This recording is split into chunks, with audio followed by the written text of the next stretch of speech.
नमस्कार मंडळी, श्री स्वामी समर्थ. वास्तुशास्त्रामध्ये घराच्या सुखसमृद्धीशी संबंधित असे अनेक उपाय सांगण्यात आलेले आहेत. त्यातील काही अगदी सोपे आहेत असं मानलं जातं. जर हे उपाय योग्य पद्धतीने केले तर कोणत्याही व्यक्तीच्या जीवनात सकारात्मक बदल घडवून आणू शकतात असं मानलं जातं. जर एखाद्या व्यक्तीने वास्तुशास्त्रानुसार आपल्या घरात सर्व काही ठेवले तर घरात सुखसमृद्धी निश्चित येते. वास्तुशास्त्रानुसार वस्तू ठेवल्याने जीवनात अडचणी येत नाहीत. त्याचप्रमाणे वास्तुशास्त्रात काही झाडे अतिशय शुभ मानली जातात. असं मानलं जातं की अशी काही झाडे आहेत जी शास्त्रात दिलेल्या नियमानुसार घरात लावल्यास देवी लक्ष्मी घरात वास करते. प्रत्येक मनोकामना पूर्ण करणारे पारिजात वृक्ष. हिंदू धर्मात पारिजातकाबद्दल बरेच काही सांगितलं गेलेलं आहे. पारिजातक वृक्षाला दिव्य वृक्ष म्हटलं आहे. पारिजातक एक असं झाड आहे की कोणतीही इच्छा पूर्ण करू शकते असं मानलं जातं. या झाडाच्या फुलांच्या पूजेमध्ये वापर केल्याने देवाचा आशीर्वाद मिळू लागतो. त्याचबरोबर ज्योतिष्यशास्त्रानुसार पारिजातकाच्या फुलांचे पूजेतील महत्त्व आणि त्यासंबंधित रंजक रहस्य आहेत. ते कोणते तर पुराणानुसार पारिजातकाची उत्पत्ती समुद्रमंथनातून झाली. हे झाड आधी स्वर्गात गेलं आणि नंतर ते तेथून पृथ्वीवर आलं अशी आख्यायिका आहे. त्याचबरोबर पारिजातक वृक्ष प्रभू श्री रामचंद्र आणि माता सीता यांच्याशी संबंधित मानला गेला आहे. प्रभू श्री रामचंद्रांनी वनवासात माता सीतेसोबत हे झाड पाहिलं होतं असं म्हणतात. वनवासाच्या दिवसात माता सीता या झाडाच्या फुलांचा हार विणायची आणि या झाडाची फुले वेचून स्वतःला सजवायची असाही उल्लेख आहे. त्यामुळे फुलाला शृंगारहार आणि हरसिंहार असेही म्हणतात. असं मानलं जातं की माता सीतेने पूजेत पारिजातक या फुलांचा वापर सुरू केला. पारिजातकाची फुलं ही देवी लक्ष्मीला खूप प्रिय आहेत. पूजेत त्यांचा वापर केल्याने घरात सुखसमृद्धी येते. त्याचबरोबर समजले जाते की पूजेत पारिजातक फुलांचा वापर केल्याने संपत्ती वाढवून कुबेराची दरवाजे उघडतात. पूजेत पारिजातक फुलांचा वापर केल्याने प्रत्येक देवी देवता प्रसन्न होऊ शकते आणि ग्रहही प्रसन्न राहतात. त्याचबरोबर पारिजातबद्दल देखील एक रहस्य आहे ज्यानुसार ते शापित वृक्ष मानले गेले. हा शाप इंद्रदेवाने पारिजातकाला दिला होता. कथा अशी आहे की जेव्हा भगवान श्रीकृष्ण पारिजातकाला आपल्यासोबत पृथ्वीवर घेऊन गेले तेव्हा इंद्राने पारिजातकाला श्राप दिला होता. तो श्राप असा होता की पारिजातकाची फुलं रात्रीच उमलायची आणि पहाटे गळून पडायची. मात्र पारिजात हे एकमेव फूल आहे जे जमिनीवर पडल्यानंतरही पूजेत वापरता येतात.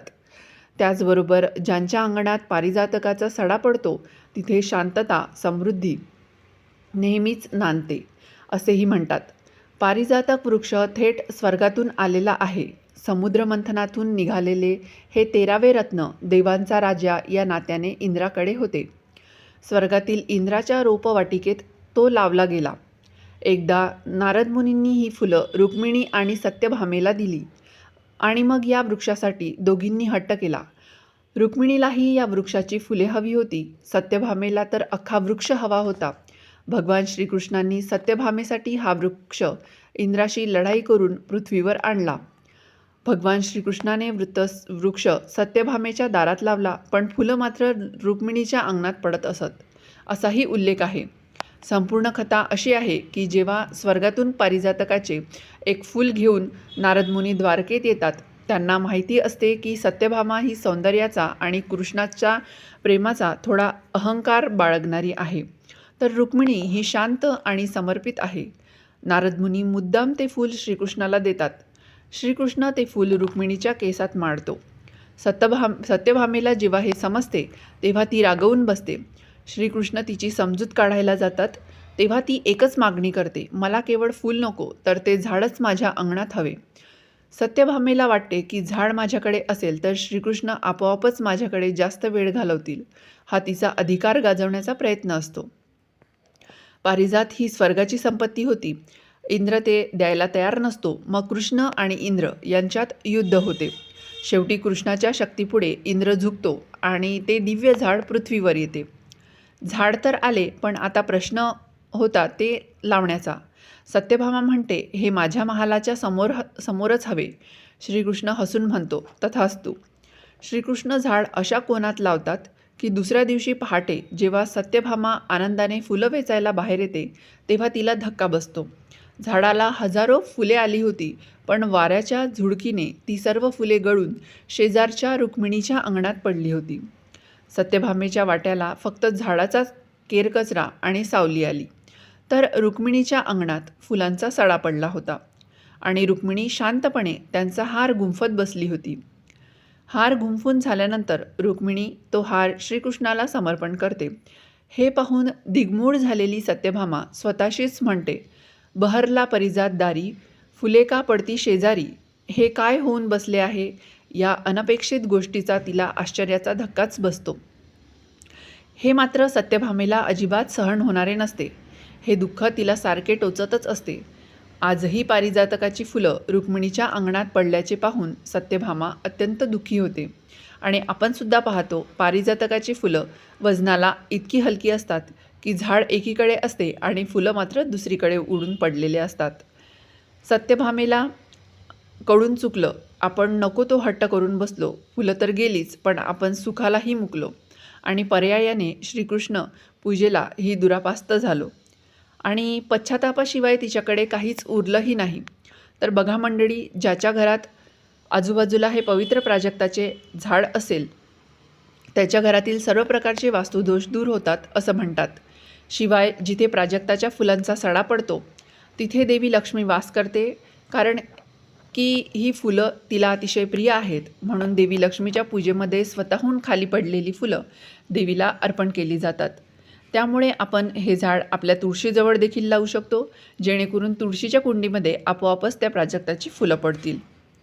प्राजक्ताच्या सुगंधात आपल्या जीवनातून ताण काढून जीवन आनंदाने भरण्याची शक्ती आहे असेही म्हणतात. या फुलांचा सुगंध आपलं मन शांत करतात, कुटुंबात आनंदाचे वातावरण राहतं आणि निरोगी त्याचबरोबर दीर्घायुष्यही प्राप्त होऊ शकते. प्राजक्ताची फुले फक्त रात्रीच फुलतात आणि सकाळपर्यंत कोमेजून जातात.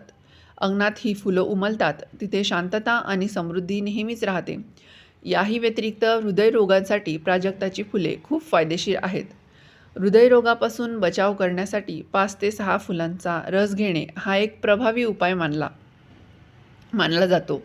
परंतु हा उपाय केवळ आयुर्वेदिक डॉक्टरांच्या सल्ल्यानेच करता येऊ शकतो. तसेच पारिजातकाची फुलंसुद्धा आपण स्वच्छ धुवून घेतली आणि त्यानंतर ती पाण्यामध्ये चांगली उकळवली तर त्याचा जो काही चहा तयार होतो, म्हणजे त्यामध्ये कोणत्याही प्रकारचे मसाले, चहा पावडर आपल्याला टाकण्याची गरज नाही. पण तो चहा जर आपण पिलो तर मग तणाव असेल किंवा आपल्याला व्यवस्थितपणे झोप येत नसेल, मासिक पाळीशी संबंधित काही समस्या असतील तर त्यावरसुद्धा आपल्याला निश्चितच आराम मिळू शकतो. थोडक्यात काय, पारिजातकाचं झाड आपल्यासाठी आरोग्यवर्धकसुद्धा आहे. त्याची फुलं, पानं आणि सालसुद्धा औषधी म्हणून वापरली जातात. आता तुमच्याकडे सुद्धा पारिजातक किंवा प्राजक्ताच्या फुलाचे झाड असेल तर एक काम मात्र आवर्जून करावे, ते म्हणजे पारिजातकाचे झाड जिथे असेल तिथे साक्षात देवी लक्ष्मीचा वास असतो. या झाडाची पूजा केलेले संपत्ती आणि शुभकार्यात कोणतेही अडथळे येत नाही. म्हणून ज्या ठिकाणी प्राजक्ताच्या फुलाचे झाड असेल त्या ठिकाणी दर शुक्रवारी शुद्ध तुपाचा दिवा आवर्जून लावावा. ते शक्य नसेल तर दर पौर्णिमेला शुद्ध तुपाचा दिवा आवर्जून लावावा. तिथे सुगंधी अगरबत्ती लावावी आणि देवी लक्ष्मी मातेला प्रार्थना करावी. यामुळे देवी लक्ष्मी सुखसमृद्धीचा आशीर्वाद देऊन आपल्या घरामध्ये कायम स्थायी राहू शकते असं सांगितलं जातं. कारण रात्री पारिजातकाची फुलं बहरतात, ती फुलं फुलतात, मात्र रात्रीच पारिजातक का बहरतं यामध्ये सुद्धा एक अतिशय गोड प्रेमकथा आहे. या कथेनुसार राजकुमारी पारिजातक सूर्याच्या म्हणजेच भगवान सूर्यदेवाच्या प्रेमात पडलेली असते.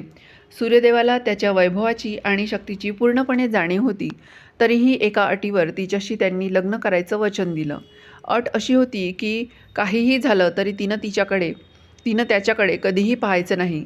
अट विचित्र होती, पण प्रेमात रममान झालेल्या पारिजातकाने याचा कधी विचारच केला नाही. त्यांनी शरद ऋतूमध्ये लग्न केलं आणि बघता बघता उन्हाळ्यापर्यंतचा काळ कसा भरकन निघून गेला कळलाच नाही. उन्हाळा येताच सूर्यदेवाची शक्ती पूर्वीपेक्षा अफाट वाढली, इतकी की पारिजातक त्याच्या एका कटाक्षात भस्म होऊन जाईल. अशाच एका दुपारच्या वेळी सूर्य पारिजातकाच्या दारात खाली उतरला आणि पारिजातक भान हरपून त्याच्याकडे पाहतच राहिली. वचनबंधनामुळे तो प्रचंड क्रोधित झाला आणि रागाच्या भरात अजून तापला. या सगळ्यात पारिजात राख होऊन स्वतःच्याच राखेत बुडून गेली. त्यामुळे जेव्हा त्याचा राग शांत झाला तेव्हा त्याला पारिजातकाच्या जीवापाड प्रेमाची जाणीव झाली. शरीर भस्म झाल्याने देवाने तिला एका झाडाच्या रूपात पुन्हा जिवंत केलं आणि पुन्हा असं घडू नये यासाठी रात्री सूर्यदेव तिच्या भेटीला जातात. या भेटीत पारिजातकाची फुलं रात्रीच्या वेळी भरून इतकी सुहासिक असतात की जणू सूर्याने तिचं चुंबन घेतलं असेल आणि प्रेमात स्वतःला विसरून जातात. पहाट होताच देव आपल्या कामावर रुजू होतात आणि त्याच्या पहिल्या किरणांनी जमिनीला स्पर्श करताच फुलं खाली गळून पडतात. याच कथेच्या दुसऱ्या आवृत्तीत असं म्हटलं जातं की सूर्यदेवाने पारिजातकाचं प्रेम नाकारलं आणि राजकन्या ते सहन करू शकली नाही. तिने स्वतःला ठार मारलं आणि तिचं प्रेम पुन्हा पुन्हा सिद्ध करण्यासाठी तिच्याच राखेतून एक झाड वाढलं. पडलेली फुलं तिचे अश्रू मध्ये जातात. ती फुलं कारण तिच्या प्रियकराची नजर सहन करण्यास ती फुलं असमर्थ असतात. याशिवाय असं देखील म्हटलं जातं की पारिजातकाच्या खाली उभे राहून एखादी गोष्ट मागितली तर पारिजातक ती इच्छा नक्कीच पूर्ण करते. इच्छापूर्ती करणारा वृक्षसुद्धा पारिजातकाच्या वृक्षाला म्हटलं गेलं आहे. तुम्ही कितीही थकून आलात आणि पारिजातकाच्या खोडाला जरी स्पर्श केला तरी तो आपला थकवा काढून घेतात, आपल्याला उत्साह देतात असेही म्हणतात. तुमच्याकडे सुद्धा प्राजक्ताचे झाड असेल तर यापैकी कोणतीही एक गोष्ट तुम्ही नक्की करा, ज्याचे चमत्कारी अनुभव तुम्हाला नक्कीच येऊ शकतात. याही व्यतिरिक्त घरातील वास्तुदोषावर उपाय म्हणून पारिजातक वृक्ष तुमच्या घरामध्ये नक्की लावू शकता. असं मानलं जातं की घरामध्ये पारिजातकाचे झाड लावल्याने घरातील नकारात्मक ऊर्जा निघून जाते. या वनस्पतीमध्ये माता लक्ष्मी कायम वास करते, म्हणून हे रोप घराच्या उत्तर किंवा पूर्व दिशेला लावल्यास घरातून वास्तुदोष कायम दूर होतात. किंवा मग वायव्य पश्चिम या दिशेला आपण हे झाड लावलं तरीही चालतं. फक्त नैऋत्येला किंवा दक्षिण दिशेला हे झाड आपण लावू नये. याही व्यतिरिक्त तुम्हाला नोकरी संबंधित, व्यवसाय संबंधित काही समस्या असल्यास, दीर्घकाळ प्रगती होत नसल्यास पारिजातकाची 21 फुलं लाल कपड्यामध्ये बांधून घरात किंवा व्यवसायाच्या ठिकाणी माता लक्ष्मी जवळ ठेवावी. असं केल्याने व्यवसायात प्रगती होण्यास मदत मिळू शकते. त्याचबरोबर नोकरधारकांना करिअरमध्ये चांगल्या संधी मिळू लागतात. या उपायाने प्रगती होत जाते. याही व्यतिरिक्त निरोगी आरोग्य जगण्यासाठी सुद्धा पारिजातक फुलांचा उपयोग होतो. केवळ पूजेतच नाही तर आयुर्वेदातही पारिजात आरोग्यासाठी फायदेशीर मानला जातो. याही व्यतिरिक्त आर्थिक सुबत्ता, कर्जमुक्ती, तुमचा पैसा कुठेतरी अडकला असेल किंवा तुमच्या डोक्याला भरपूर कर्ज झालं असेल तर कर्जातून लवकर मुक्ती मिळवायची असेल तरीसुद्धा पारिजात उपयुक्त ठरू शकतो. पारिजातकाच्या वनस्पतीच्या मुळाचा एक तुकडा घ्यावा आणि लाल कपड्यात बांधून देवी लक्ष्मीसमोर ठेवावा. त्यानंतर देवी लक्ष्मीची आणि मुळ्याची विधिवत पूजा करावी आणि मुळ्यांवर हळदी कुंकू वाहावं. त्यानंतर एक कनकधारा स्तोत्राचं पठण करावं. पूजा झाल्यानंतर घरातील पैशांच्या ठिकाणी किंवा पर्समध्ये हे मूळ ठेवून द्यावं. असं केल्याने कर्जातून लवकरच सुटका होण्यास मदत मिळते. अडकलेला पैसाही मिळू शकतो आणि घरात सुखसमृद्धी नांदायला वेळ लागत नाही अशी मान्यता